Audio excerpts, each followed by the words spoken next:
Hey everyone, Richard Metal Fan here, bringing you guys a brand new 2017 album review. And today we're going to be looking into the new album from the band Arch Enemy entitled Will to Power, which came out today through Century Media Records. Now, for those of you who aren't familiar with Arch Enemy, they're a Swedish melodic death metal band. They've been around since the mid-90s, of course. They've had a few member changes. There's a lot, mainly it's in the vocal department, from their first three albums being Black Earth, Burning Bridges, I think I probably fucked it up, and Stigmata, that they had Johan Liva doing vocals, and then it was after that from Wages of Sin towards Chaos Legions. They have a female doing vocals, had their first female vocalist being Angela Gasso, which that was when I first heard of Arch Enemy. I think the first time I heard of them was back in like 2007 or so, or 2008. I'm not really sure. And I didn't even know it was a chick doing vocals until I saw a video of theirs, and I'm like, holy shit. Then, of course, it was like in 2014 when Angela Gasso stepped down from the band, and then they got Elisa White-Gluz, who used to do vocals for The Agonist, and she sang on their previous album, War Eternal, which I thought was a pretty good album. And here we are in 2017 with the band's overall 10th album, Will to Power. But this album actually live up or exceed expectations to what War Eternal have. In my honest opinion, I think it sort of does. I mean, there's a lot of stuff they've done a lot differently on this album, like which I'll get into a little bit. But the production is pretty good. I mean, everything is where it needs to be. I'm really liking the production. It's very crisp sounding.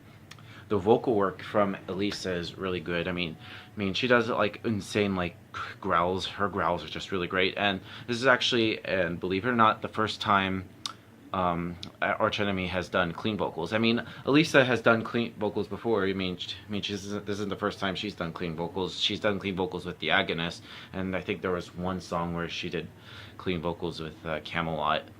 So yeah, I mean, she has a great singing voice, and hear her singing again and on an album is really great.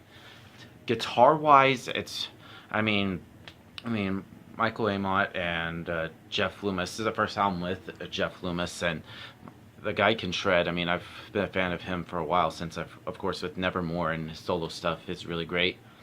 The bass playing on this album is pretty damn audible. You could definitely hear it well in the mix. And the drumming, my god, the drumming is like all over the place. Especially, I think it's a lot better than on War Eternal. It's just really great. Without further ado, let's dive into this album track by track. Now, the album opens up with the intro, Set Flame to the Night, which sort of like builds up power and anticipation, reflecting an atmosphere with sort of like sirens and sort of walkie-talkies. And then it goes right into the next song, The Race, which reminds me of something a little bit from Doomsday Machine. I'm really liking this song, especially like the heavy bridge, and like near the end with like the guitar and like the solo near the end is really great. Blood in the Water. It sounds just like Arch Enemy. I mean, it has a has a little bit of different stuff. Like the intro starts with a spoken word segment from Elisa. It's a bit melodic, but also has a little bit of a thrashy type vibe to it, which I kind of dig the song a lot. The World Is Yours. Very powerful and very uplifting. It also has a bit of a dark kind of atmosphere vibe to it, which I like. Very beautiful song, beautiful guitar work in there, and the bass, like I said, is really audible here. You could definitely hear it in the mix compared to like previous Arch Enemy albums. The Eagle Flies Alone, which is just riff-laden heaviness with a very droning bass and presence here, and it also has a little bit of an industrial feel, similar to like Fear Factory a little bit, just like musically. And yeah, then we go into the most interesting song on this album, Reason to Believe, which sort of like breaks new ground for Arch Enemy. Like I said, this is actually the first time Arch Enemy has a song where it has like mainly just clean vocals, and my god, Arch Enemy pulled it off. I mean, I heard it was hinted that there would be like clean vocals in like Arch Enemy. I mean, I think it was like one interview that Lisa did, which I didn't know how I thought, but I think they do pull it off pretty good. I actually like this song a lot. Murder Scene, pretty good. Good. I kind of dig that song a lot. Nothing really special. Just sounds like just typical Arch Enemy. And then we go to First Day in Hell. Very climactic song with an ominous feel to it.